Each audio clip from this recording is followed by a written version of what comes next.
Hi dears, welcome back to our YouTube channel. അപ്പോൾ ഇന്ന് ചെയ്യാൻ വേണ്ടി പോകുന്നത് ഇതുപോലത്തെ ഒരു നെക്കിന് നമ്മൾ കോളർ എങ്ങനെയാണ് വെക്കുന്നത്. അപ്പോൾ സ്റ്റിച്ചിങ്ങിൻ്റെ വീഡിയോ ഇല്ല കേട്ടോ, ക്ലാസ്സിൻ്റെ അടുത്ത് ഒരാൾ ചെയ്തത് ഞാൻ ജസ്റ്റ് വീഡിയോ എടുത്തുന്നേ ഉള്ളൂ. കോളർ മാത്രം വെക്കുന്ന വീഡിയോ ആണ് കേട്ടോ. ആദ്യം നമുക്കൊരു ക്യാൻവാസ് പേപ്പർ വേണുണ്ട്. അപ്പോൾ ക്യാൻവാസ് ഞാൻ താഴത്തെ ഒരു സ്ട്രെയിറ്റ് ലൈൻ കൊടുത്തിട്ടുണ്ട് കേട്ടോ. പിന്നെ നമുക്ക് നോക്കേണ്ടതെന്ന് വെച്ചാൽ നമ്മുടെ ഈ ഒരു കഴുത്തിൻ്റെ എത്രയാണ് നമുക്ക് കോളർ വേണ്ടത്. അപ്പോൾ അതിന് വേണ്ടിയിട്ടും നമുക്ക് കഴുത്തിൻ്റെ ബാക്ക് നെക്കിൻ്റെ സെൻറ്ററിൽ ചെറിയൊരു നോച്ച് ഇട്ട് കൊടുക്കണം. അതിനുശേഷം കഴുത്തിൻ്റെ എത്രയാണ് വീതി വരുന്നത് നോക്കാം. അപ്പോൾ ആ സെൻറ്ററിൽ ഇതുപോലെ ആ നോച്ചും അതുപോലെ ഇതുപോലെ പിടിക്കാട്ടോ. ഇതുപോലെ പിടിച്ചിട്ട് നമുക്ക് അളന്ന് നോക്കാട്ടോ. കറക്റ്റായിട്ട് സെൻറ്റർ ഏകദേശം ഒരു 8.5 ഇഞ്ചോളം നമുക്ക് കിട്ടുന്നുണ്ട്. അപ്പോൾ ടോട്ടൽ പറയുമ്പം 16-17 ഇഞ്ചാണ് വേണ്ടത്. അപ്പോൾ ഞാനിത് ഇതുപോലെ ഈ ഒരു ക്യാൻവാസ് ഷീറ്റിൽ ഒരു 9 ഇഞ്ച് ജസ്റ്റ് തൽക്കാലത്തേക്ക് മാർക്ക് ചെയ്യുന്നുണ്ട്. കുറച്ച് വിട്ടിട്ടാണ് കേട്ടോ സ്ട്രെയിറ്റ് ലൈൻ കൊടുക്കേണ്ടത്. അതിനുശേഷം അവിടുന്ന് അത് മുകളിലോട്ട് ഇതുപോലെ ഒരു വര വരച്ച് കൊടുക്കുന്നുണ്ട്. എന്നിട്ട് ആ നെക്ക് നമുക്ക് ഇതുപോലെ വെക്കാട്ടോ. നമ്മുടെ ബാക്ക് വശത്ത് വരുന്ന നെക്കില്ലേ, അത് ഇതുപോലെ കറക്റ്റായിട്ട് ആ സ്ട്രെയിറ്റ് ലൈനോട് ചേർന്ന് വരുന്ന രീതി. നമ്മൾ നോച്ച് ഇട്ട് കൊടുത്തില്ല, ആ നോച്ച് കറക്റ്റായിട്ട് ക്യാൻവാസിൻ്റെ അറ്റത്ത് ഇങ്ങനെ വരുന്നത് കറക്റ്റായിട്ട് ഇതുപോലെ വെക്കാട്ടോ. അത് സ്ട്രെയിറ്റ് വെച്ചിട്ട് മറ്റേത് ഇതുപോലെ ഈ റൗണ്ട് ഷേപ്പിലാണ് ഇങ്ങനെ വെച്ച് കൊടുക്കുന്നത്. ഇങ്ങനെ വെച്ചാൽ കറക്റ്റായിട്ട് കിട്ടും കേട്ടോ. അതിന് ശേഷം നമുക്ക് പെൻ ഉപയോഗിച്ചിട്ട് ജസ്റ്റ് ഒന്നിങ്ങനെ വരച്ച് കൊടുക്കണം. നമ്മൾ റൗണ്ട് കളർ ചെയ്യുന്നതുകൊണ്ടാണ് കേട്ടോ ഇതുപോലെ എടുക്കുന്നത്. നമുക്ക് ചോക്കിനേക്കാളും നല്ലത് പെന്ന് വെച്ചിട്ട് വരക്കുന്നതാണ്. ചോക്ക് വെക്കുമ്പോൾ ചിലപ്പോൾ കട്ടി വരും.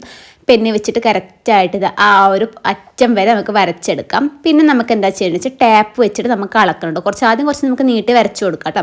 നമ്മൾ ടാപ്പ് വെച്ചിട്ട് നമുക്ക് കറക്റ്റായിട്ട് എത്ര നമുക്ക് നേരത്തെ കിട്ടി 8.5 ഇഞ്ചല്ലേ. അപ്പോൾ ഇതുപോലെ വെച്ചിട്ട് ആ ഒരു 8.5 ഇഞ്ചിൽ നമുക്കൊന്ന് മാർക്ക് ചെയ്യണം. അപ്പോൾ അത്രപ്പോലെ മാത്രമേ നമുക്ക് ആവശ്യമുള്ളൂ കേട്ടോ. 8.5 കറക്റ്റായിട്ടൊന്ന് മാർക്ക് ചെയ്തെടുക്കാം.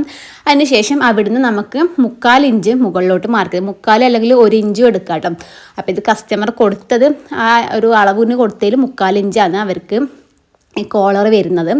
അപ്പോൾ സെയിം അളവന്നെ എടുക്കാമെന്ന് പറഞ്ഞിട്ട് അങ്ങനെ 3/4 ഇഞ്ചാണ് കേട്ടോ ചേച്ചി എടുത്തിട്ടുള്ളത്. പിന്നെ 3/4 ഇഞ്ച് ജസ്റ്റ് ഒരു നേരിയ രീതിക്ക് ആദ്യം വരച്ചു കൊടുത്ത് പിന്നെ കുറച്ച് കട്ടിയിലെടുക്കാം കേട്ടോ. പിന്നെ ആ ഒരു അറ്റത്താണ് നമുക്ക് ഷേപ്പ് വരുന്നത്. ഇതുപോലെ ജസ്റ്റ് ഒന്ന് ചെരിച്ച് കൊടുത്തിട്ട് നമുക്ക് ഷേപ്പ് വരച്ചെടുക്കാം. അപ്പോൾ ഇതുപോലെയാണ് കേട്ടോ നമ്മളുടെ കോളറിൻ്റെ ആ ഒരു ഷേപ്പ് വരുന്നത്. ഇത് നമ്മളിത് കട്ട് ചെയ്യുന്നതിന് മുമ്പ് ചെറുതായിട്ട് നമുക്ക് അതിൻ്റെ ഉള്ളിൽ പിന്ന് കുത്തി കൊടുക്കണം, അല്ലെങ്കിൽ നമുക്ക് അങ്ങോട്ടും ഇങ്ങോട്ടൊക്കെ നീങ്ങിപ്പോകും. അപ്പോൾ ഇതുപോലെ 2-3 പിന്നൊക്കെ കുത്തി കൊടുത്തിട്ടും ഇതേ അളവിലൊന്ന് കട്ട് ചെയ്തെടുക്കാം കേട്ടോ. നമ്മൾ കട്ട് ചെയ്തെടുത്ത ക്യാൻവാസ് നമുക്ക് അതിൻ്റെ ഗ്ലേസിങ്ങിൽ ഒരു വശമുണ്ട്. ആ വശം നമ്മുടെ മെറ്റീരിയലിൻ്റെ മോശം വശത്ത്, പ്രിൻ്റുള്ള വശമല്ല, പ്രിൻ്റ് ഇല്ലാത്തൊരു വശമില്ല, ആ വശത്ത് നമുക്കൊന്ന് അയൺ ചെയ്തെടുക്കാം കേട്ടോ. അയൺ ചെയ്തെടുത്തതിന് ശേഷം നമുക്ക് ഇത്രയും മെറ്റീരിയൽ ആവശ്യമില്ല. അപ്പോൾ 1/2 ഇഞ്ച് താഴ്വശമില്ലേ, 1/2 ഇഞ്ച് കട്ടാക്കിയിട്ട് നമുക്ക് ഇതുപോലെ മടക്കിയിട്ട് ഒന്ന് സ്റ്റിച്ച് ചെയ്ത് കൊടുക്കുക. ഷേപ്പ് വരുന്നത് മുകളിലല്ലേ, താഴ്ത്താണ് കേട്ടോ നമ്മൾ അടിച്ചു കൊടുക്കുന്നത്. അതിന് ശേഷം അടുത്തൊരു പീസ് തുണി എടുക്കുക. അതിൻ്റെ നല്ല വശം ഒരുമിച്ച് വരുന്ന രീതിക്ക് വെച്ചിട്ടും 1/2 ഇഞ്ച് വിട്ടിട്ട് വേണം കേട്ടോ നമ്മൾ മെറ്റീരിയൽ വെച്ച് കൊടുക്കും. കാരണം നമുക്ക് അത് ആവശ്യമാണ്. അപ്പം ഇത് വീഡിയോയിൽ കാണുമ്പോൾ മനസ്സിലാവും. 1/2 ഇഞ്ച് വിട്ടിട്ട് നമുക്ക് ഈ ക്യാൻവാസിൻ്റെ സൈഡിലേക്ക് കൂടി നമുക്കൊന്ന് സ്റ്റിച്ച് ചെയ്തെടുക്കട്ടെ. നമ്മൾ ആദ്യം ലോക്കിട്ട് തുടങ്ങിയിട്ടും പിന്നെ ആ ഒരു ഷേപ്പില്ലേ നമ്മൾ നേരത്തെ വരച്ച ആ ഷേപ്പിൻ്റെ സൈഡിലേക്ക് കൂടി നമുക്ക് ഫുള്ളായിട്ട് സ്റ്റിച്ച് ചെയ്തിട്ടും ഓപ്പോസിറ്റ് വശം വരെ നമുക്ക് അങ്ങനെ ചെയ്തെടുക്കാം. പിന്നീട് നമുക്ക് ആ ബാലൻസ് വരുന്ന മെറ്റീരിയലൊക്കെ ഒന്ന് കട്ട് ചെയ്ത് കളയാട്ടോ. നമ്മൾ കട്ട് ചെയ്യുമ്പോൾ നമുക്കൊരു 1/4 ഇഞ്ച് അവിടെ മെറ്റീരിയൽ വെച്ചിട്ട് വേണം നമ്മൾ കട്ട് ചെയ്തെടുക്കാൻ വേണ്ടിയിട്ട്. 1/4 ഇഞ്ച് വെച്ചിട്ട് നമുക്ക് മൊത്തത്തിൽ ഒന്ന് കട്ട് ചെയ്തെടുക്കാം കേട്ടോ. അതിനുശേഷം നമുക്ക് തിരിച്ചിട്ട് കൊടുക്കാം കേട്ടോ. തിരിച്ചിട്ട് കൊടുത്തതിന് ശേഷം നമുക്ക് നന്നായിട്ടൊന്ന് അയൺ ചെയ്തെടുക്കാം. അപ്പോൾ ഒരു വശം ഫുള്ള് ഫിനിഷ് ആയിരിക്കേണ്ടത്. കോളറിൻ്റെ അറ്റത്തേ കൂടി ക്യാൻവാസിൻ്റെ അറ്റത്തേ കൂടി അടി വന്നിട്ടുണ്ട്. ഓപ്പോസിറ്റ് വശം കുറച്ചൊരു മെറ്റീരിയൽ കണ്ട് അധികം നിൽക്കുന്നത്. ആ ഒരു മെറ്റീരിയൽ വേണം നമുക്കിനി നെക്കിൻ്റെ അടുത്ത് വെച്ചിട്ട് സ്റ്റിച്ച് ചെയ്തെടുക്കാൻ വേണ്ടിയിട്ടാണ്.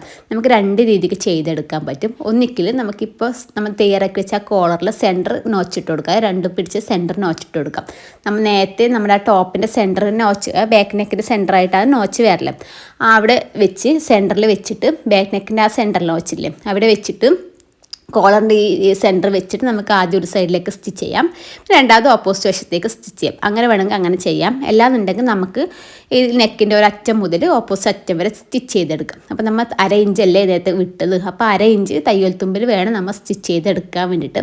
അപ്പോൾ അങ്ങനെ ആകുന്ന സമയത്ത് കറക്റ്റായിട്ട് കിട്ടും കേട്ടോ. ഒരുപാട് വലിച്ച് സ്റ്റിച്ച് ചെയ്തുവിടുക. കാരണം നമുക്ക് ആ ഒരു അറ്റം എത്തുമ്പോഴത്തേക്ക് കറക്റ്റ് ആ ഒരു പോയിന്റ് കിട്ടണ്ടേ. അപ്പോൾ ഇതുപോലെ വെച്ചിട്ട് നമുക്കൊന്ന് ഫുള്ളായിട്ട് സ്റ്റിച്ച് ചെയ്യാം. ആദ്യം ഒരു സ്റ്റിച്ച് ഇട്ട് കൊടുക്കാം. നമുക്കത് ഓക്കെ ആണെന്നുണ്ടെങ്കിൽ നമുക്ക് രണ്ടാമത്തെ സ്റ്റിച്ചും കൂടി ഒന്ന് ഇട്ട് കൊടുത്താൽ മതി കേട്ടോ.